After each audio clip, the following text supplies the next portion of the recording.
தேன்கூடு வாசகர்களுக்கு அன்பின் வணக்கம்.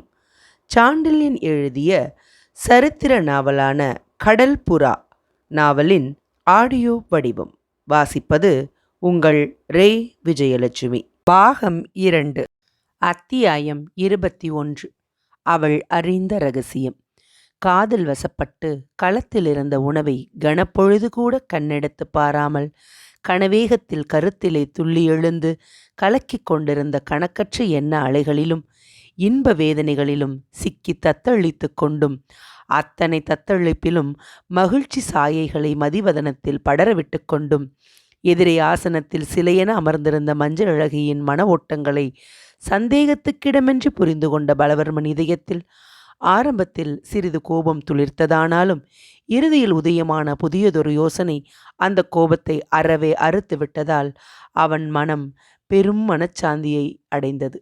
தன் யோசனையில் உருவெடுத்த திட்டம் மட்டும் பலித்துவிட்டால் அந்த இரவு நிகழ்ச்சியால் விளைந்துவிட்ட எல்லையில்லா தொல்லைகள் அனைத்தையும் பரிகாரத்தை நிச்சயமாக காணலாம் என்று உறுதி ஏற்பட்டதால் இளைய பல்லவனை சந்தித்ததிலிருந்து அந்த வினாடி வரை அவனுக்கு இருந்த மனப்போராட்டங்கள் மறைந்ததன்றி அவை மறைந்துவிட்டதற்கு அடையாளமாக அவன் முகத்திலும் சாந்தியின் சாயை வெகு துரிதமாக படர்ந்தது.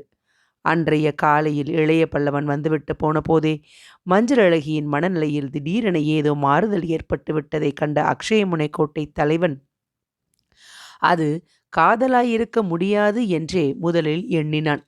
கண்டதும் காதல் என்பது கற்பனை நாடகங்களிலும் கட்டுக்கதைகளிலும் தான் ஏற்படுமே தவிர வாழ்க்கையின் அனுபவத்தில் அத்தகைய திடீர் அன்புக்கு இடமில்லை என்றே நினைத்த கோட்டைத் தலைவன் மஞ்சள் அழகியின் மன அலைச்சலுக்கு காரணம் புதியதொரு நாகரிக மனிதனை கண்டதை ஒழிய வேறு இல்லை என தீர்மானித்தான்.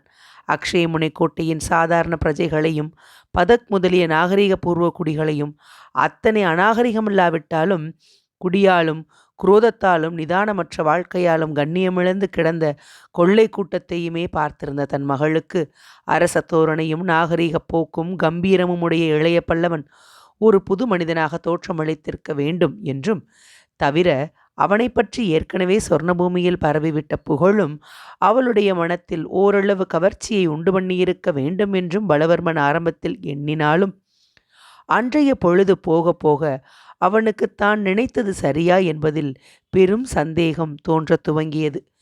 தான் எதை சொன்னாலும் வெடுக் வெடுக்கென்று பதில் சொல்லும் சுபாவம் வாய்ந்த தன் மகள் அன்றைய பகல் பொழுது முழுவதும் பெரும் மௌனம் சாதித்ததையும் அவள் சதா யோசனையில் ஆழ்ந்து கிடந்ததையும் தான் ஏதாவது கேட்டபோதெல்லாம் கனவிலிருந்து மீண்டவள் போல் என்ன கேட்டீர்கள் என்று 2ஆம் முறை தன் கேள்வியை திருப்பிச் சொன்னதையும் கண்டதும் சந்தேகம் மட்டுமின்றி ஓரளவு கோபமும் அவன் இதயத்தில் துளிர்க்கலாயிற்று.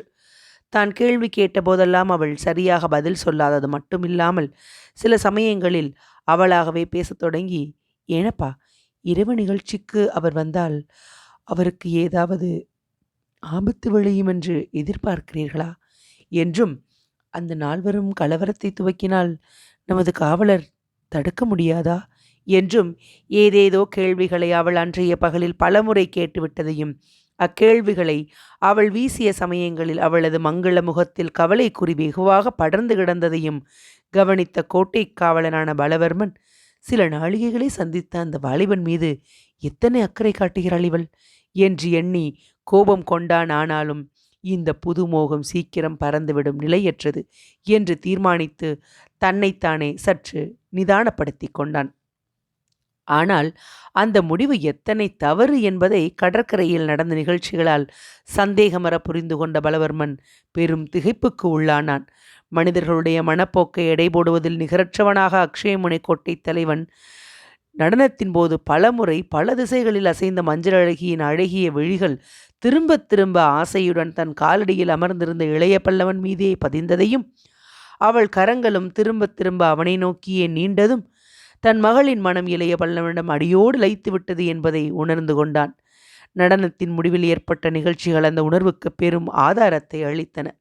வில்வலன் இளைய பல்லவனை வாழ்போருக்கு அழைத்த போது மஞ்சள் அழகியின் கண்களில் திகில் மண்டியதையும், வில்வலன் வாள் ஆகாயத்தில் பறந்தபோது அவள் முகத்தில் மகிழ்ச்சியும் பெருமிதமும் தாண்டவமாடியதையும், இளைய பல்லவன் அவள் இடையை தொட்டு தூக்கி புறவியில் அமர்த்திய பின்பும் 2 வினாடிகளுக்கு அவள் புரவியை நடத்தாமலே இருந்ததையும் பார்த்த பலவர்மன் விஷயம் தான் நினைத்ததை விட பன்மடங்கு முற்றிவிட்டதை அறிந்து கொண்டான். அந்த அறிவினால் கற்பனை கதைகளிலும் உண்மை நிரம்ப இருக்கிறது என்ற எண்ணமும் அவன் சித்தத்தில் எழுந்தது. உணர்ச்சியிலிருந்து தான் கற்பனையும் விளைகிறது, கதையும் விளைகிறது என்ற உண்மையும் அவன் உள்ளத்தில் அன்றிரவு ஊறவே கண்டதும் காதல் சாத்தியம்தான் என்ற முடிவுக்கும் வந்தான்.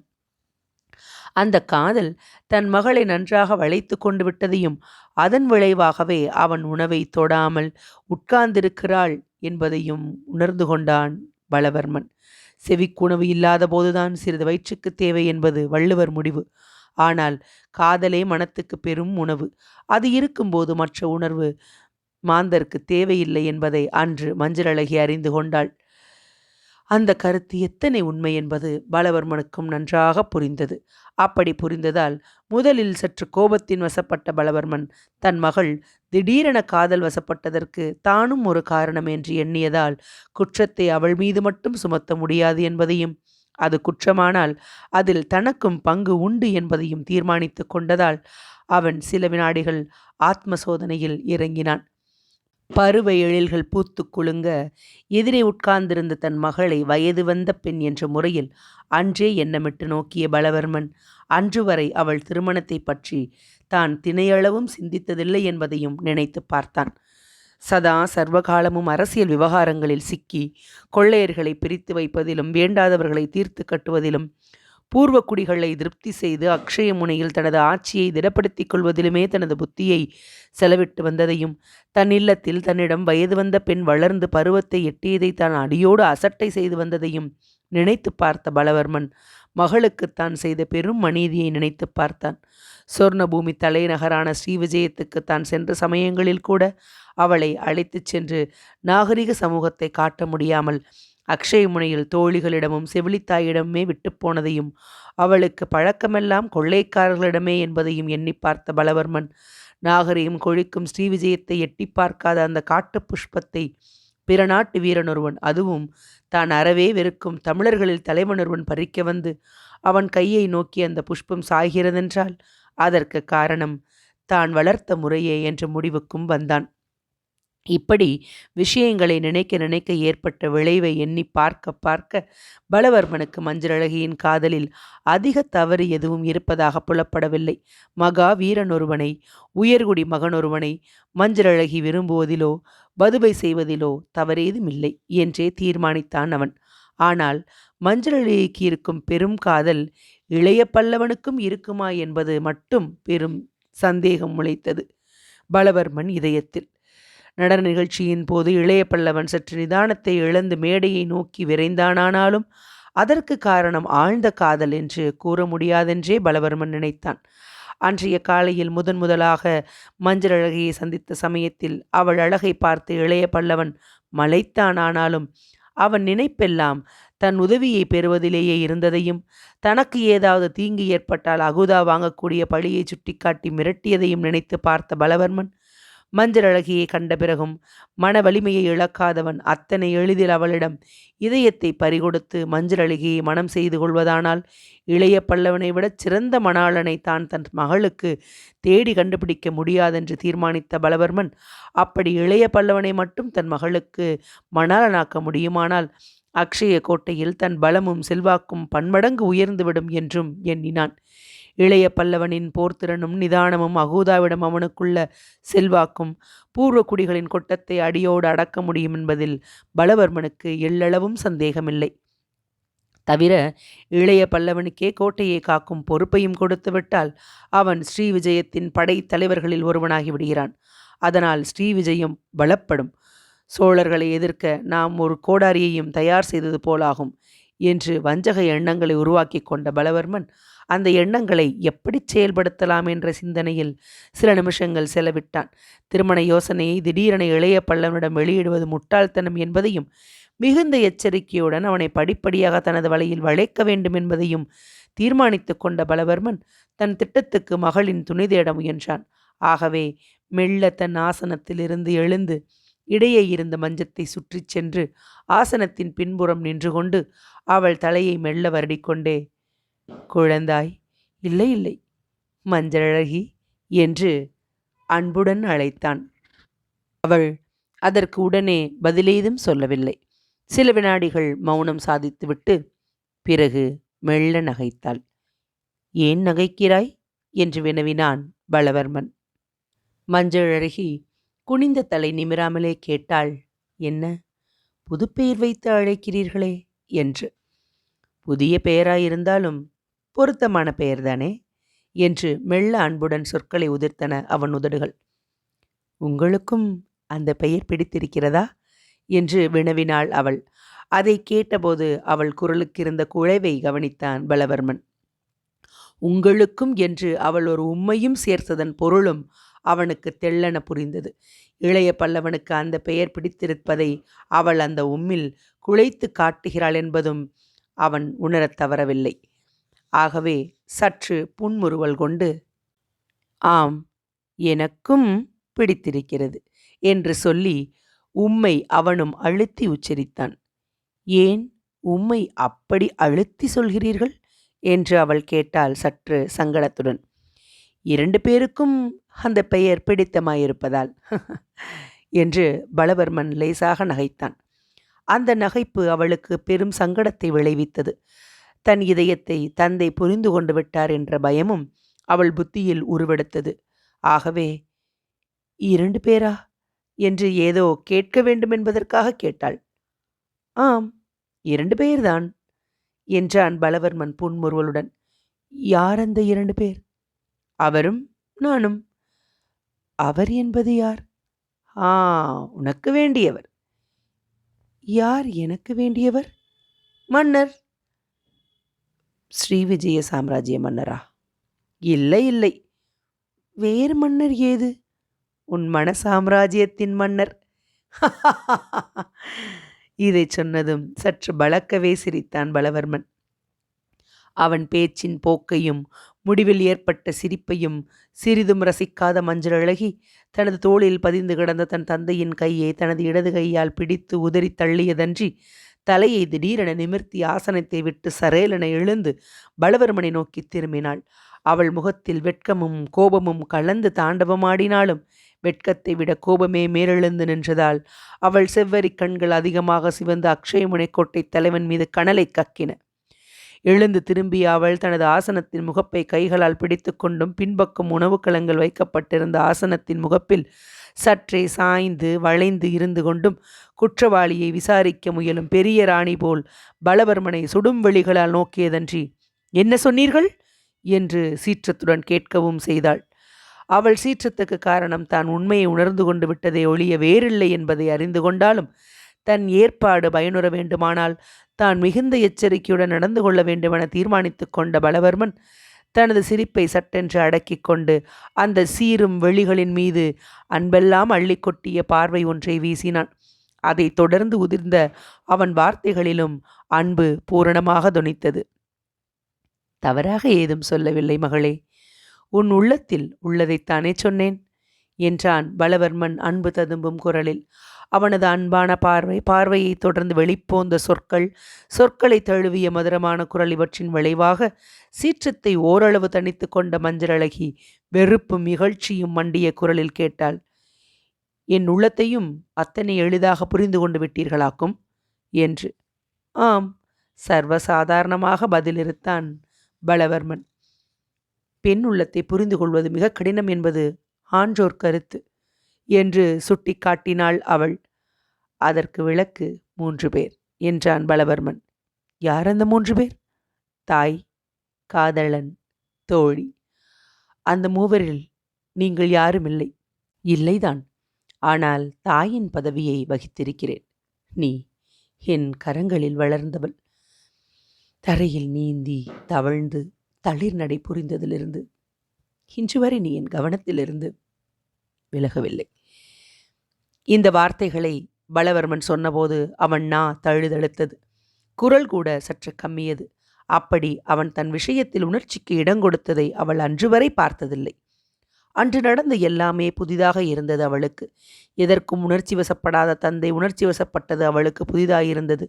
வேடிக்கைக்கு கூட விகல்பமாக பேசாத பலவர்மன் தன்னையும் இளைய பல்லவனையும் இணைத்து பேசியதன்றி உன் மன சாம்ராஜ்யத்தின் மன்னர் என்று இளைய பல்லவனை சுட்டிக்காட்டியதும் பெரும் வினோதமாயிருந்தது மஞ்சள் அழகிக்கு. எந்த காரணத்தால் தந்தை இப்படி திடீரென்று மாறிவிட்டார் என்று திகைத்தாள் அவள். ஒரு தந்தை நேரடியாக தன் மகளிடம் விவாதிக்கத்தகாத விஷயங்களை தனது தந்தை அவ்வாறு விவாதித்ததும் பெரும் விசித்திரமாயிருந்தது அவளுக்கு. இத்தகைய மாற்றத்துக்கு காரணம் புரியாததால் அவள் சற்றே தலையை குனிந்து கொண்டு சில வினாடிகள் ஏதோ யோசித்தாள். பிறகு தலைகுனிந்த வண்ணமே பேசவும் முற்பட்டு, தந்தையே என்று அழைக்கவும் செய்தாள். ஏன் மகளே என்று அன்புடன் வினவினான் பலவர்மன். இன்று உங்கள் போக்கு புதுவிதமாயிருக்கிறது. ஆம். ஏதேதோ பேசுகிறீர்கள். ஆம். ஒரு தந்தை மகளிடம் பேசக்கூடாத விஷயங்களை பேசுகிறீர்கள். உண்மைதான். ஏன் பேசுகிறீர்கள் அப்படி? சீற்றமெல்லாம் குரலிலிருந்து பறக்க வருத்தமும் வெட்கமும் குரலில் தோய்ந்து நிற்க கேட்டாள் மஞ்சளழகி. பலவர்மனிடமிருந்து உடனே பதில் வரவில்லை. இதோ பார் மஞ்சளழகி என்று சில வினாடிகள் கழித்து வந்த பதிலில் அதுவரை கேட்காத புது தொனி இருந்தது. மஞ்சளழகி தன் அழகிய விழிகளை ஏறெடுத்து பலவர்மனை நோக்கினாள். அவன் கண்களில் ஏதோ புத்தொளி ஒன்று படர்ந்து நின்றது. முகம் விவரிக்க இயலாத உறுதியை பூண்டிருந்தது. அவன் அடுத்துச் சொன்ன வார்த்தைகளும் உறுதியுடனும் திடத்துடனும் வெளிவந்தன. அவன் உதிர்த்த சொற்கள் ஒவ்வொன்றும் அவள் இதயத்தில் பெரும் இடிகளாக திடீர் திடீர் என விழுந்தன. அதுவரை அறியாத பெரும் இரகசியம் ஒன்றை அன்று அவள் அறிந்து கொண்டாள். அந்த அறிவு பெற்றதால் அவள் தலை சுழன்றது. ஆசனத்தை பிடித்திருந்த கைகள் செயலற்று போயின. உடலும் துவண்டது. மயக்கமுற்று விழும் நிலைக்கு அவள் வந்துவிட்டாள். அத்தியாயம் 21 நிறைவடைந்தது. அத்தியாயம் 22. நான் யார்? அன்று வரை தான் என்றுமே கேட்டிராத புது தொனி கண்டத்திலிருந்து ஒலிக்கவும், அந்த வினாடி வரை தான் ஆயுளில் பார்க்காத புத்தொளி முகத்தில் படர்ந்து நிற்கவும், இதோ என்னை பார் மஞ்சளழகி என்று தன்னை அழைத்த தந்தை முகத்தை ஏறெடுத்து நோக்கிய அக்ஷய முனைப்பாவை தந்தை குரலிலும் முகபாவத்திலும் ஏற்பட்ட அந்த புது மாற்றத்தை கண்டதும் குழம்பினாள். எந்த சமயத்திலும் வஞ்சகமும் குரூரமும் நிரம்பும் பார்வையை உடையவரும், அந்த குரூரத்திலும் வஞ்சகத்திலும் கூட இனியதொரு தோற்றத்தையும் நிதானத்தையும் முகத்தில் படரவிட்டு கொள்ளக்கூடியவருமான தன் தந்தையின் முகத்தில் அந்த சமயத்தில் இயற்கையாக உள்ள துஷ்டத்தனமும் வீரமும் அடியோடு மறைந்து விட்டதையும், பொறுப்பும் கடமையும் தோய்ந்த கவலை தோற்றமே அதில் நிரம்பி கிடந்ததையும் கண்ட மஞ்சளழகியின் இதயத்தில் தந்தையின் நிலை பற்றிய குழப்பத்தோடு ஆச்சரியமும் கலந்து கொண்டது. ஸ்ரீ விஜய சாம்ராஜ்யத்தின் உபதளபதியை கூட தீர்த்து கட்டி அவனையும் சித்திரமாக தீட்டி ஸ்ரீவிஜயத்தின் சக்தியை கூட லட்சியம் செய்யாமல் அதே அறையில் பலரும் பார்க்கும்படியாக படத்தை மாட்டி வைத்திருக்கும் நெஞ்சுரம் உள்ள தன் தந்தையின் தைரியமெல்லாம் அப்பொழுது பறந்துவிட்டதையும், ஏதோ பெரும் மனச்சுமையொன்று அவர் சித்தத்தை அழுத்தி கொண்டிருப்பதையும் கவனித்த மஞ்சளழகி, தந்தையின் இதயச் சுமை எதுவாயிருக்கும் என்று தன்னைத்தானே ஒரு வினாடி கேட்டுக்கொண்டு விடை காணாமல் தவித்தாள். அந்த கேள்விக்கு விலை அக்ஷயமுனை கோட்டை தலைவன் அடுத்து துவங்கிய பேச்சில் இருந்தது. விடை காண விடையின் பொருள் மெல்ல விரிய விரிய மஞ்சளழகியின் உணர்ச்சிகள் பெரும் துடிப்பை பெற்றன. உணர்ச்சி துடிப்பினால் அவள் இதயத் துடிப்பும் புத்தியின் வேகமும் அபரிமிதப்பட்டு அவள் எதையும் தாங்க சக்தியை இழந்த நிலையை அடைந்தாள். அக்ஷயமுனை கோட்டை தலைவன் இதோ பார் மஞ்சளழகி என்று அழைத்து விட்டானே தவிர அந்த சொற்களுக்கும் அவன் சம்பாஷணையை தொடங்குவதற்கும் இடைக்காலம் அவசியத்துக்கு அதிகமாகவே இருந்தது. தன் அழைப்புக்கு இணங்கி தன்னை ஏறெடுத்து நோக்கிய தன் மகளின் விழிகளை அவன் விழிகள் சந்திக்க மறுத்தன. யாரையும் அலட்சியமாக ஆராய்ச்சி செய்யும் சுபாவமுள்ள அவன் வஞ்சக கண்கள் ஒரு வினாடி மட்டும் அவள் பார்வையுடன் கலந்தனவே தவிர அடுத்த வினாடி திரும்பி அக்கம் பக்கத்திலிருந்த சுவர்களையே நோக்கின. கைகளை பின்புறத்தில் கட்டிக்கொண்டும் சில சமயங்களில் சுவரையும் சில சமயங்களில் தரையையும் நோக்கி கொண்டு மஞ்சளழகியை விட்டு சற்று தள்ளியே நின்றும் பேசினான் பலவர்மன். மஞ்சளழகியை அழைத்து அவள் ஏறெடுத்து பார்த்த சில வினாடிகளுக்கு பிறகு மிகுந்த தயக்கத்துடனும் ஆனால் கடமையை செய்கிறோம் என்ற எண்ணத்தால் உறுதியுடனும் மீண்டும் ஒருமுறை மஞ்சளழகி, மகளே என்று அழைத்த அக்ஷயமுனை கோட்டை தலைவனுக்கு ஏனப்பா என்று கனிவுடன் பதில் கொடுத்தாள் மனமெல்லாம் காதலால் கனிய உட்கார்ந்திருந்த அந்த பருவக் கன்னி. மஞ்சளழகி, எத்தனை அழகான பெயர்! உன் பசும்பொன் நிறத்துக்கு இதைவிட அழகான பெயரை யார் சூட்ட முடியும்? உன் மஞ்சள் உடலை நானும் பார்த்திருக்கிறேன். ஆனால் எனக்கு ஏன் இந்த பெயர் மனதில் பதியவில்லை? வளர்ப்பவன் பார்வை வேறு, அடைந்து ஆள்பவன் பார்வை வேறு. ஒருவனுக்கு தோன்றாதது இன்னொருவனுக்கு தோன்றுகிறது என்று தானே ஏதோ பேசிக்கொண்ட அக்ஷயமுனை தலைவன், மஞ்சளழகி, உனக்கு இந்த பெயரே தற்சமயம் இருக்கட்டும். நான் வைத்த பெயர் உன் இயற்பெயர். உலகத்துக்கு தெரியும் காலம் வந்தாலும் வரும், வராவிட்டாலும் இல்லை. இன்று அதை பற்றி நான் எதுவும் நிச்சயமாக சொல்ல முடியாது என்று ஏதோ புதிர் போடும் முறையிலும் கூறினான். அவன் சொற்களின் பொருள் எதுவும் அவளுக்கு தெரியாததால் அவள் குழம்பினாள். அந்த குழப்பத்துடன் கேட்கவும் செய்தாள், நீங்கள் என்ன சொல்கிறீர்கள் என்று. உள்ளதைச் சொல்கிறேன் மஞ்சளழகி. உள்ளதைச் சொல்லும் காலம் வந்துவிட்டது. அது இத்தனை சீக்கிரம் வருமென்று நான் எதிர்பார்க்கவில்லை. வந்தபின் என் கடமையை செய்வது அவசியமாகிறது. ஆகவே இனியும் காலம் தாழ்த்துவது முறையல்ல என்றான் பலவர்மன். எதிரே இருந்த ஆசனத்தின் குமிழியை தடவிக்கொண்டே, நீங்கள் சொல்வது பெரும் புதிராயிருக்கிறது தந்தையே என்றாள் மஞ்சளழகி குழப்பம் ஒலித்த குரலில். பலவர்மன் ஒரு வினாடி மட்டும் அவளை திரும்பி நோக்கிவிட்டு, உன் வாழ்க்கையே ஒரு பெரும் புதிர் மகளே என்று திடமாகச் சொன்னான். விடுகதையை விண்டுதான் சொல்லுங்களேன் என்று கேட்டாள் அவள். முழுவதும் விண்டு சொல்ல எனக்கு உரிமை இல்லை மகளே. ஆனாலும் ஓரளவு சொல்லலாம். சொல்வதை மட்டும் கேட்டுக்கொள். காலம் வரும்போது மற்றதையும் நீ அறிவாய் என்று மீண்டும் அவளுக்கு முதுகை திருப்பிக் கொண்ட அக்ஷயமுனை கோட்டை தலைவன், மகளே, நம் இருவர் வாழ்க்கையிலும் பெரும் திருப்பங்களை ஏற்படுத்திய நாள் இன்று.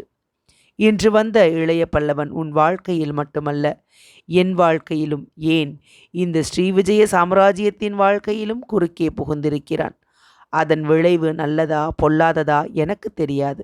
ஆனால் அவன் குறுக்கீட்டை, செல்வாக்கை, இனி இந்த அக்ஷய முனையில் அவன் துவங்கக்கூடிய அலுவல்களை நானோ நீயோ தடை செய்ய முடியாது. ஆகவே அவற்றை நமக்கும் நமது நாட்டுக்கும் எத்தனை பயனுள்ளதாக செய்து கொள்ள முடியுமோ அத்தனை பயனுள்ளதாக செய்து கொள்ள வேண்டும். புரிகிறதா என்று கேட்டான். உண்மையில் அக்ஷயமுனை கோட்டை தலைவன் எதை சொல்ல முயல்கிறான் என்பது அவளுக்கு புரியவில்லை. ஆகவே புரியவில்லை என்று உண்மையை சொன்னாள் அவள். புரியாதது எனக்கு வியப்பா இல்லை மகளே. உனக்கு இன்று பல விஷயங்கள் புரியவில்லை. உதாரணமாக என் பேச்சும் போக்கும் உனக்கு புரியவில்லை. ஒரு தந்தையை மகளிடம் பேசத்தகாத வார்த்தைகளை நான் பேசினேன் அல்லவா என்று கேட்டான் அவன். ஆம், பேசினீர்கள் என்றாள் அவள். அவன் எதற்காக அந்த கேள்வியாய் கேட்கிறான் என்பதை அறியாமல். ஏன் அப்படி பேசுகிறீர்கள் என்று நீ கேட்டாய் என்று பலவர்மன் பழைய கேள்வியை நினைப்பூட்டினான். ஆம், கேட்டேன் என்றாள் அவள். எதற்காக அந்த பழைய கேள்விகளை திரும்ப வலியுறுத்துகிறார் தந்தை என்பதை புரிந்து கொள்ள முடியாமல் மிகுந்த குழப்பத்துடன். அந்த கேள்விக்கு பதில் சொல்வது அத்தனை சுலபமல்ல மகளே என்று பலவர்மன் சோகப் பெருமூச்சு விட்டான். ஏன், என்ன கஷ்டம் அதில் என்று அவள் வினவினாள், குழப்பம் முன்னைவிட அதிகமாக. சுமார் 19 வருஷங்களின் பொய்யை உடைப்பது அத்தனை சுலபம் என்று நினைக்கிறாயா நீ என்று கேட்டான் பலவர்மன். 19 வருஷங்களின் பொய்யா? ஆம். அத்தனை நாள் பொய் ஏன் மறைந்து கிடந்தது? மெய்யை சொல்ல அவசியமில்லை. இப்பொழுது அவசியம் ஏற்பட்டிருக்கிறதா? சந்தேகத்துக்கிடமின்றி ஏற்பட்டிருக்கிறது. இல்லாவிட்டால் இந்த விஷயத்தை இன்று நான் பேச துவங்கி இருக்க மாட்டேன். அவன் சொற்கள் அவளை மேலும் மேலும் குழப்பின. அன்று காலை முதலே உணர்ச்சிகள் நரம்புகளை பல வழிகளில் உருட்டி கொண்டிருந்ததால் பெரும் பலவீனமடைந்திருந்தாள் மஞ்சளழகி. இளைய பல்லவன் இதயத்தை பறித்து கொண்டதால் ஏற்பட்ட சிந்தனைகள், கடற்கரை நிகழ்ச்சியில் கண்ட விளைவுகளால் உண்டான மன நெகிழ்ச்சி தவிர நடனத்தில் ஆயாசம் எல்லாமுமாக சேர்ந்து அவள் கைகளுக்கும் கால்களுக்கும் பெரும் சோர்வை கொடுத்தன. பலவர்மன் அவளை திரும்பி பார்க்காமலே மேற்கொண்டும் பேசினான். மகளே, உனக்கு இப்பொழுது வயது 20 எட்டிக் கொண்டிருக்கிறது. சுமார் 19 ஆண்டுகளாக நீயும் நானும் எத்தனையோ மகிழ்ச்சியுடன் இருந்தோம். அந்த மகிழ்ச்சி மேலும் நீடிக்குமா நீடிக்காதா என்பது நான் சொல்வதை கேட்டதும் உன் மனத்தில் விளையக்கூடிய உணர்ச்சிகளை பொறுத்தது. ஆம், நான் சொல்லப்போகும் விஷயம் எத்தகைய மாற்றத்தையும் ஏற்படுத்தக்கூடியதுதான்.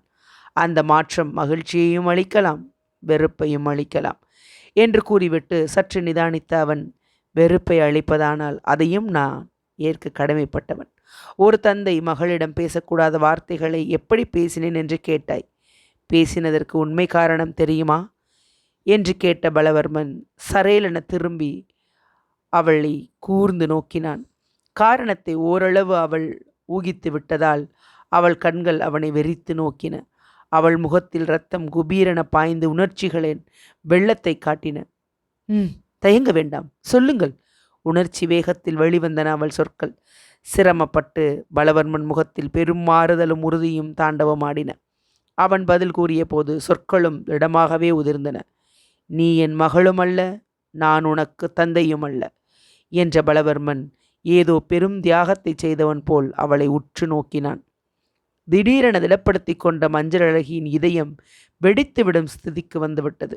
அவன் விஷயத்தை விடுகதையாக துவங்கி மெல்ல மெல்ல விவரிக்க முற்பட்டதிலிருந்தே ஏதோ பெரும் இரகசியம் தன் வாழ்வில் புதைந்து கிடக்கிறது என்பதை அவள் ஊகித்து கொண்டாளானாலும் அந்த இரகசியம் அத்தனை விபரீதமாக இருக்கும் என்று கனவு கூட காணாததால் எதிர்பாராத விதமாக வெளிப்பட்ட அந்த விபரீத உண்மை அவள் புத்தியை அடியோடு கலக்கி தலையை சுழல வைக்கவே உட்கார்ந்திருந்த ஆசனத்தை அவள் கெட்டியாக பிடித்து கொண்டாள். கைகளும் செயலிழந்து போகவே ஆசனத்திலிருந்து விழவும் போனாள். ஆனால் அவள் தலை சுழன்றதையும் அவள் தள்ளாடியதையும் பார்த்த பலவர்மன் வெகு வேகத்தில் தாவி அவளை கெட்டியாக பிடித்து கொண்டான். பிறகு குழந்தையை தூக்குவது போல் தன் இரு கைகளிலும் தூக்கி கொண்டு சற்று எட்ட இருந்த பஞ்சனையில் அவளை படுக்க வைத்துவிட்டு அரை காவலரை அழைத்து பன்னீரும் விசிறியும் கொண்டு வர உத்தரவிட்டான். பன்னீருடனும் விசிறியுடனும் மஞ்சள் அழகியின் தோழிமாரும் வந்தனர். அவர்களை வெளியே போகச் சொன்ன பலவர்மன் மஞ்சள் அழகியின் முகத்தில் தானே பன்னீர் தெளித்து விசிறினான். அவன் செய்த சைத்தியோபச்சாரங்களால் கண் விழித்த மஞ்சளழகி தன் பக்கத்தில் அமர்ந்திருந்த பலவர்மனை கண்டு மெல்ல புன்னகை புரிந்தாள். அந்த புன்னகை பலவர்மன் இதயத்தில் அமுதமென பாய்ந்தது. அத்தனை நாள் அவள் பிறவி ரகசியத்தை மறைத்ததற்காக அவள் தன்னை வெறுப்பாள் என்று நினைத்த பலவர்மன் அவள் தன்னை வெறுக்கவில்லை என்பதை அவள் அழகிய அதரங்களில் விளையாடிய புன்னகையிலிருந்து புரிந்து கொண்டதும் ஸ்ரீவிஜய சாம்ராஜ்யத்தையே அடைந்து விட்டதாக எண்ணினான். அந்த எண்ணத்தாலும் சுமார் 19 வருஷ காலம் வளர்ந்த பாசத்தாலும் அவள் குழல்களை கோதிவிடவும் செய்தான். அந்த சில நிமிடங்களில் பலவர்மன் அவனிடம் உறைந்து கிடந்த நல்ல குணங்களுக்கு இருப்பிடமாக விளங்கினான். நல்லதும் கெட்டதும் கலந்த மனித ஜென்மத்தில் சிலரிடம் நல்லது அதிகமாகவும் சிலரிடத்தில் கெட்டது அதிகமாகவும் காண கிடக்கிறது. ஆனால் எப்பேற்பட்ட கெட்டவனிடமும் அடிப்படையாக பிறவியில் உறைந்துள்ள நல்ல குணங்கள் ஏதாவது ஒரு சமயத்தில் வெளிவரவே செய்கின்றன. அத்தகைய ஒரு நிலையில் இருந்த பலவர்மனிடம் இதய வஞ்சகம், சுயநலம் எல்லாம் அந்த தருணத்தில் மறைந்து அன்பும் பாசமும் மேலெழுந்து நின்றன. ஆகவே அன்பெல்லாம் ததும்ப மஞ்சள் அழகியை அழைத்தான் அவன், மகளே என்று. அவள் புன்முறுவல் மேலும் முகத்தில் நன்றாக படர்ந்தது. ஏன் என்று கேட்டாள் அவள். இப்பொழுது எப்படி இருக்கிறது? பாதகமில்லை. அதிர்ச்சி தரும் செய்தியை சொல்லிவிட்டேன். ஆமாம். எத்தனையோ நிதானமாகத்தான் சொன்னேன். ஆமாம். இருப்பினும் மூர்ச்சையடைந்து விட்டாய். உன்மேல் பிசகில்லை. எனக்கு சொல்லும் முறை தெரியவில்லை. நாகரிக சமூகத்தில் நான் உலாவி வெகுநாள் ஆகிவிட்டதல்லவா? அவள் சிரித்தாள். ஏன் சிரிக்கிறாய் என்று வினவினான் பலவர்மன். நீங்கள் நாகரிக சமூகத்தில் பழகி நாள் ஆகிறது. நான் அதை கண்டதே இல்லை என்றாள் அவள். இருப்பினும் நீ சொல்லுங்கள் சொல்லுங்கள் என ஆசையுடன் கேட்ட மஞ்சளழகி பலவர்மன் கையை பிடித்து கொண்டாள். அந்த பிடிப்பில் புத்தரியின் வாஞ்சை பூர்ணமாக ஓடுவதை உணர்ந்த பலவர்மன் அவள் கன்னத்தை தடவி கொடுத்து, வேண்டாம் மகளே, மேற்கொண்டு விவரம் கேட்காதே. நீ எனக்கு பிறந்த மகளல்ல, அதை மட்டும் தெரிந்து கொள் போதும் என்றான். போதாது, முழுதும் சொல்லுங்கள். நான் யார்? எங்கிருந்து என்னை கொண்டு வந்தீர்கள் என்று கேட்டாள் மஞ்சளழகி. நான் கொண்டு வரவில்லை என்று சொல்ல பலவர்மன் வருத்தம் தோய்ந்த புன்முறுவலொன்றை தன் வதனத்தில் படரவிட்டு கொண்டு, நான் எங்கிருந்தோ உன்னை தூக்கி கொண்டு வந்ததாக நீ நினைப்பதில் தவறில்லை மகளே. என் தற்கால வாழ்க்கை யாரையும் அபகரித்துச் செல்லும் கொள்ளைக்காரனையே யாருக்கும் நினைப்பூட்டும். நான் நல்லவன் அல்ல. என் வாழ்வில் நான் பல கொடிய செயல்களை புரிந்திருக்கிறேன். ஆனால் உன் விஷயத்தில் நான் எந்த பாவத்தையும் செய்யவில்லை. சுமார் 19 வருஷங்களுக்கு முன்பு நீயாக என்னிடம் வந்து சேர்ந்தாய் என்று கனவில் பேசுவது போல் பேசினான். ஆம், 19 வருஷங்களுக்கு முன்பு நடந்த கதை அது. அப்பொழுது நல்ல மழைக்காலம். அக்ஷய முனையில் வெயில் எவ்வளவு உக்கிரமோ மழையும் அப்படி உக்கிரம் என்பது உனக்கு தெரியுமே. நான் சொல்லும் வருஷத்தில் மழை மிக பலம். அக்ஷய முனையின் துறைமுகத்தில் இருந்த கப்பல்களில் 2 கவிழ்ந்து விட்டன. இருளை கிழித்த மின்னலும் அக்ஷயமுனை கோட்டையை படுதூளாக்குவது போல் சப்தித்த இடிகளும் பிரளயத்தை சிருஷ்டிக்க முற்பட்டது போல் இருந்தன. நான் இதே அறையில்தான் அன்றும் உட்கார்ந்திருந்தேன். வெளிக்கதவு தடதடவென்று இடிபட்டது. என்ன காரணத்தாலோ காவலரை ஏவாமல் அன்று நானே சென்று வெளிப்பெருங்கதவை திறந்தேன். சொட்ட சொட்ட மழையில் நனைந்த வீரன் ஒருவன் கையில் சுற்றிய ஒரு துணியுடன் நின்றிருந்தான். என்னை இடித்து தள்ளி கொண்டு உள்ளே நுழைந்த அவன் என்னையும் கூட வரும்படி சைகை செய்தான். நான் அவனை அழைத்து கொண்டு இந்த அறைக்கு வந்தேன்.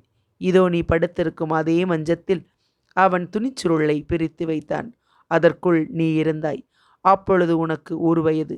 உன் மலர்கண்கள் மூடிக்கிடந்தன. உன் கனி இதழ்கள் மிகவும் சிவந்திருந்தன. அப்பொழுதும் இதே மஞ்சள் நிறம் நீ என்று சற்று அவள் சரிதையை நிறுத்திய பலவர்மன், இன்றும் இங்கு படுத்திருக்கிறாய். அதே மஞ்சம், அதே பெண், ஆனால் எத்தனை வேறுபாடு என்று கூறினான். மஞ்சள் அழகின் சித்தம் பல திசைகளில் சுழன்றது. வந்தவன் யார் என்று மெல்ல கேட்டாள். அவன் ஒரு வீரன். என்னை மட்டும் இங்கு விட்டு போய்விட்டானா? இல்லை, உன்னுடன் ஓர் ஓலையையும் விட்டு போனான். அந்த ஓலையில்? மஞ்சள் அழகி கேள்வியுடன் கண்களை உயர தூக்கினாள். நீ யார் என்பது இருந்தது என்றான் பலவர்மன். நான் யார் என்று கேட்டாள் மஞ்சள் அழகி. சொல்ல எனக்கு உரிமையில்லை, துணிவும் இல்லை. திட்டமாக வந்தது பலவர்மனின் பதில். அத்தியாயம் 22 நிறைவுற்றது. அத்தியாயம் 23. கரும்பும் கூலியும். தந்தை சொன்ன சொற்களால் சிந்தை நெகிழ்ந்து பஞ்சனையில் கிடந்த மஞ்சள் அழகியின் மலர் வெளிகளில் கனவு சாயை பல வினாடிகளுக்கு படர்ந்து நின்றது. பெற்ற தந்தை என்று அன்று வரை தான் நினைத்திருந்தவர் திடீரென வளர்ப்பு தந்தையாக மாறிவிட்டதை எண்ண எண்ண அவள் மனத்தில் விவரிக்க இயலாத குழப்பமும் வருத்தமும் இன்பமும் கலந்து தாண்டவமாடின. இளைய பல்லவன் தன் வாழ்வில் அன்று காலையில்தான் காலடி எடுத்து வைத்தான். ஆனாலும் அந்த ஒரே நாளில் ஏற்பட்டுவிட்ட பல சிக்கல்களை நினைத்தால் குழப்பமும், தனது பிறவியே பெரும் கதையாகி உண்மை தாய் தந்தையர் யார் என்பதை அறிய முடியாத காரணத்தால் வருத்தமும், இடையிடையே இளைய பல்லவனின் வீரமும் சிந்தையில் வளைய வந்ததால் இன்பமும் ஒன்றுக்கொன்று பின்னி பின்னி ஏதேதோ கனவு அலைகளை அவள் மனத்தில் பாய்ச்சி கொண்டிருந்தன. அந்த கனவின் விளைவாக பஞ்சனையில் தன் பக்கத்தில் உட்கார்ந்து கொண்ட பலவர்மனை கூட அவள் நீண்ட நேரம் ஏறெடுத்து பார்க்கவில்லை. அக்ஷயமுனை கோட்டை தலைவன் சொன்ன தன் பிறவி பெருங்கதை காட்சியை திரும்ப திரும்ப நினைத்து பார்த்தாள். 19 வருடங்களுக்கு முன்பு பெய்த அந்த பெருமழை அவள் சிந்தையில் அப்பொழுதும் பெய்தது. அந்த பெரும் காற்று அந்த வினாடியிலும் அவள் இதயத்தின் மீது விர் விர் என்று அடித்தது. தன்னை துணியில் சுற்றி தூக்கி வந்த வீரனையும் அவள் மணக்கண் பார்த்தது. அவன் வெளிப்பெருங்கதவை தடதடவென தட்டின தட்டல் அவள் இதயத்தை பலமாக தட்டியது. இங்கிருந்து வந்தேன், எதற்காக இங்கு வளர்ந்தேன், நான் யார், நான் யார் என்ற கேள்விகள் திரும்ப திரும்ப அவள் புத்தியில் எழுந்ததால் வேதனை விளைந்ததே ஒழிய விடையெதுவும் கிடைக்கவில்லை அவளுக்கு.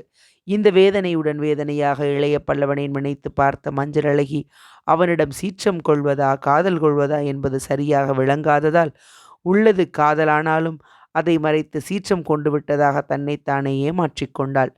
அன்று வரை அக்ஷயமுனை கோட்டை தலைவனின் அருமந்த செல்வியாக, கொள்ளையரை கவர்ந்த ராணியாக, எந்த கல்மிஷமும் மற்ற சுதந்திர பறவையாக தெரிந்த தனது வாழ்வு இளைய பல்லவன் வருகையால் எத்தனை மாற்றத்தை அடைந்து விட்டது என்பதை எண்ணி இவர் ஏன் வந்தார் இங்கே என்று கடும் கோபத்துடன் தன்னை கேட்டுக்கொண்டாள்.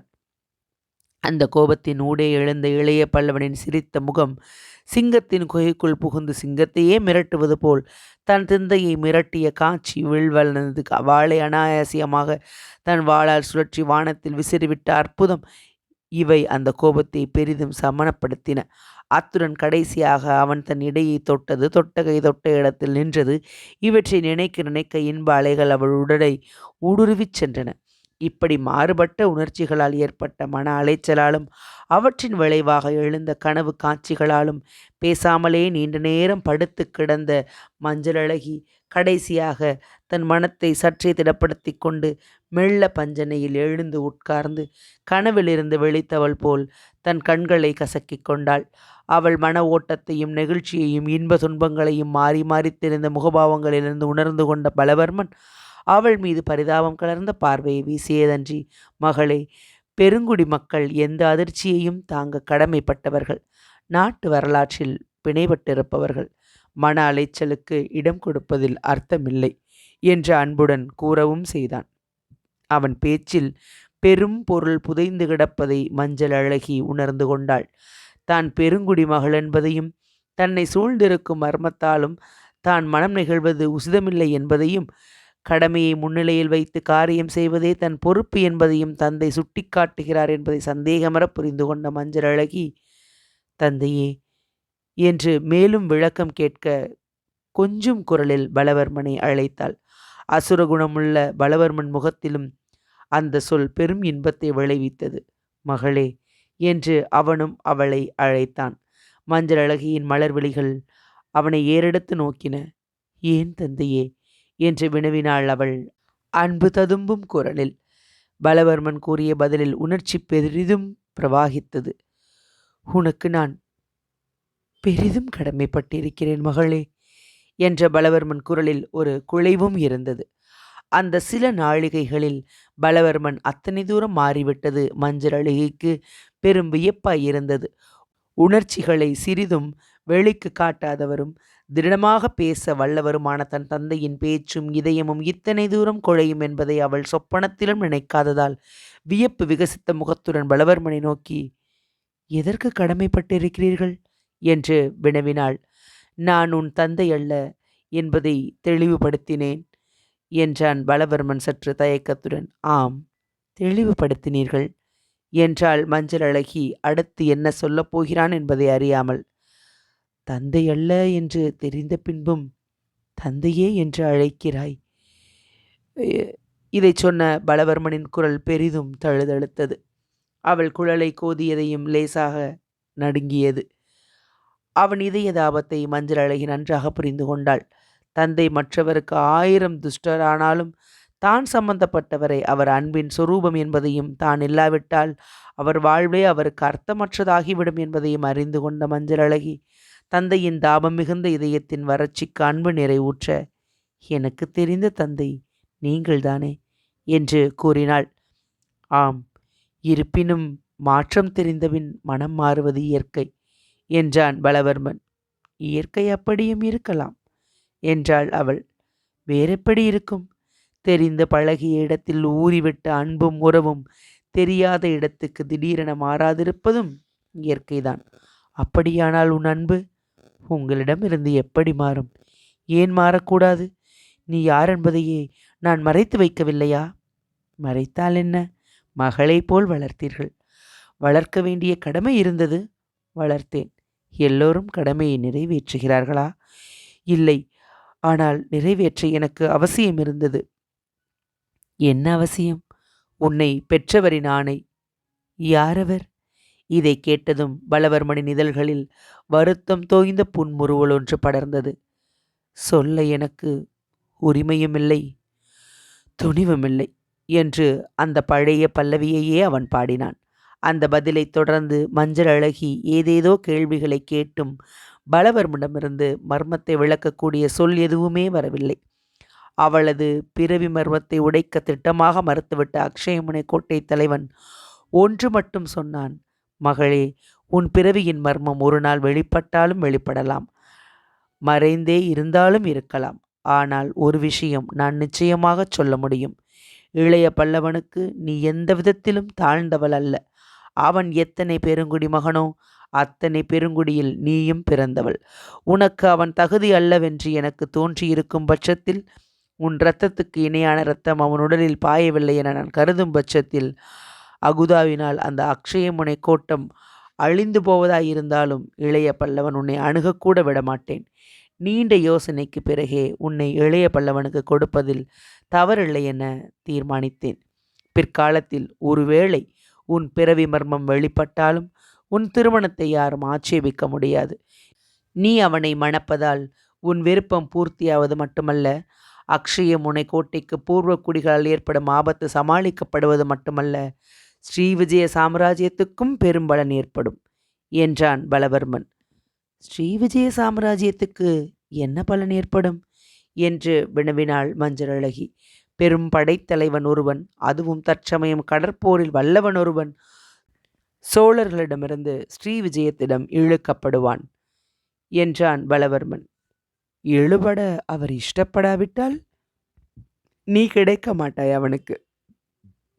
அதை அவர் பொருட்படுத்தாவிட்டால்? பலவர்மனின் இதழ்களில் புன்முறுவல் தாண்டவமாடியது. மனிதனை அறியும் சக்தி ஓரளவு உன் தந்தைக்கு உண்டு மகளே. ஆடலில் உன் கை நீட்டுக்கு இழுபட்ட அந்த ஆடவன் நீ நினைத்தபடி ஆடுவான் என்பதில் எனக்கு சந்தேகமில்லை. கரும்பு தின்ன கூலியா என்று ஒரு தமிழ் பழமொழி உண்டு என்று சுட்டிக்காட்டினான் பலவர்மன். உண்டு என்றாள் மஞ்சளழகி சங்கடத்துடன். கரும்பும் தருகிறேன், கூலியும் தருகிறேன். கசக்கிறதா அவனுக்கு? கூலியா? ஆம், நீ கரும்பு. அக்ஷயமுனை கோட்டையில் எனக்கு அடுத்த பதவி, யாருக்கும் எளிதில் கிட்டாத பெரும் பதவி. அதையே கூலியாக அளிக்கிறேன். இரண்டையுமே அவர் வெறுத்தால்? பலவர்மன் சிறிது நேரம் பதிலேதும் சொல்லவில்லை. ஏதோ யோசித்துவிட்டு சொன்னான். வெறுக்காமல் இருக்கும்படி பார்த்து கொள்வது உன் பொறுப்பு என்று. என் பொறுப்பா என்ற அவள் கேள்வியில் வியப்பு மண்டி கிடந்தது. ஆம், என்ன செய்ய சொல்கிறீர்கள்? மீண்டும் ஒரு தந்தை மகளிடம் பேசக்கூடாத வார்த்தைகளை பேச சொல்கிறாய் மகளே. பேச இஷ்டமில்லை எனக்கு. ஆனால் கடமையை முன்னிட்டு பேசுகிறேன். வண்டை வசீகரிக்கும் முறையை மலருக்கு யாரும் சொல்லித் தருவதில்லை. மனத்தை ஒருவனிடம் பறிகொடுத்த கற்புடைய மகளிருக்கு அவனை மணாளனாக அடைவதற்கான அவசியத்தையும் யாரும் புகட்டுவதில்லை என்று கூறிவிட்டு அதற்கு மேல் அங்கிருக்க இஷ்டமில்லாமல் எழுந்திருந்து விடுவிடுவென அந்த அறையை விட்டு வெளியேறினான் பலவர்மன். மஞ்சளழகிக்கு படுக்கும் அறை மாளிகையில் தனியே இருந்தாலும் அந்த அறைக்கு போகாமல் இந்த இரவு முழுவதும் பஞ்சனையிலேயே படுத்து கிடந்தாள். தந்தை கூறிய பல விஷயங்கள் மனக்கூடத்திலேயே எழுந்து போராட, திரும்ப திரும்ப நினைத்த விஷயங்கள் சிந்தையில் உலாவி வர பஞ்சனையில் புரண்டாள் அவள். நித்திரையின்றி அப்படி புரண்டவளின் மனநிலை பொழுது வெடிந்ததும் பெரும் குழப்பத்தில் இருக்கவே, அந்த குழப்பத்தை நீக்கிக் கொள்ளும் நோக்கத்துடன் பல் துளக்கி முகம் கழுவி சிறிது பாலை மட்டும் பருகிவிட்டு மாற்றுடை அணிந்து மாளிகையை விட்டு வெளியே நடந்தாள். எங்கு செல்ல வேண்டும் என்ற நிர்ணயமில்லாமல் கால் சென்ற வழியே நடந்த மஞ்சளழகி கடைசியில் கடற்கரைக்கே வந்து சேர்ந்தாள். அவள் கால்கள்தான் காரணமின்றி அவளை இங்கு இழுத்து வந்தனவா, அல்லது அவள் மனம்தான் கால்களை அந்த கடற்புறத்துக்கு திருப்பிவிட்டதா என்பதை எண்ணியும் விளங்காத சிந்தையுடன் கொள்ளையர் குடிசைகளை நாடிச் சென்றாள் மஞ்சளழகி. செல்லும் வழியில் ஒரே ஒரு வினாடி மட்டும் நின்று இளைய பல்லவனின் மரக்கலத்தை ஏறிட்டு நோக்கினாள் அவள். அடுத்த வினாடி அந்த மரக்கலம் இருந்த திசைக்கு நேரெதிர் திசையில் நடந்தாள் அவள். எந்த காரணத்தை முன்னிட்டும் அன்று இளைய பல்லவன் கண்களில் படக்கூடாதென்று உறுதி கொண்ட மஞ்சளழகி கடற்கரையில் கிழக்கு கோடியில் இருந்து யவனர்கள் குடிசைகளை நோக்கி வேகமாக நடந்தாள். அந்த குடிசை கூட்டத்தின் யவன மாலுமிகளின் தலைவனின் குடிசைக்குள் நுழைந்து அங்கிருந்த துணைவியின் உதவியால் நீராடும் இடையாடையும் மேலாடையும் அணிந்த மஞ்சளழகி தன் இதய தாபத்தையும் அதனால் ஏற்பட்ட உடல் வெப்பத்தையும் தனித்து கொள்ள கடலில் நீராடும் நோக்கத்துடன் கடல் அலைகள் தரை மீது மோதிக்கொண்டிருக்கும் இடத்தை அடைந்தாள். அவள் போகும் நிலையை பார்த்த யவன கொள்ளைக்காரர்களும் அவர்கள் துணவிகளும் அவள் முகத்திலிருந்த ஏக்கத்தையும் கண்களின் சிவப்பையும் கண்டு அவளை அணுகாமல் எட்டவே நின்றார்கள். அப்படி எட்ட நிற்காமல் விசாரிக்க அருகில் வந்த ஓரிரு கொள்ளைக்காரர்களை கையால் விலக்கிவிட்டு நீர்க்கரையை நோக்கிச் சென்ற மஞ்சளழகி படகுகளோ வளைஞரோ இல்லாத தனி இடமாக பார்த்து கடல் நீரில் இறங்கி அலைகளில் மூழ்கினாள். அவள் அழகிய உடலை அலைகள் ஆசையுடன் தூக்கி தூக்கி புரட்டி கொடுத்தன. அவள் அலைகளில் நீந்திச் சென்றாள். கடலின் அலைக்கரங்கள் அவள் உடலை அசதியைப் போக்க பிடித்து பிடித்து சுழன்றன. அலைகள் எழுப்பிய காற்றின் சத்தமும் அவள் சித்தத்தின் குழப்பத்தை துடைத்து சுத்தம் செய்தது. காலை வெயில் கிளம்பிய இதமான உஷ்ணம் கூட அவளுக்கு பெரும் சாந்தியை அளித்தது. எந்த துன்பத்தையும் குழப்பத்தையும் துடைக்கும் இயற்கையின் இணையில்லா சக்தியை எண்ணி அவள் வியப்பெய்தினாள். அந்த வியப்புடனும் மனசாந்தியுடனும் ஓரளவு மகிழ்ச்சியுடனும் நீண்ட நேரம் அலைகளில் திளைத்து விளையாடிய மஞ்சள் ஓர் அலையில் புரண்டு கரைக்கு வந்து தன் இரு கால்களையும் தரையில் ஊன்றி எழுந்து நின்றாள்.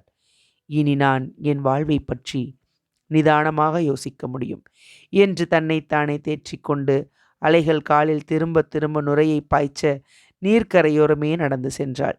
கடைசியாக தலையை துவட்ட முயன்று மணல் வெளிக்கு முதுகை காட்டிக்கொண்டு கடல்புறம் திரும்பி மேலாடையை பிழிந்து தலையை துவட்ட முயன்றாள்.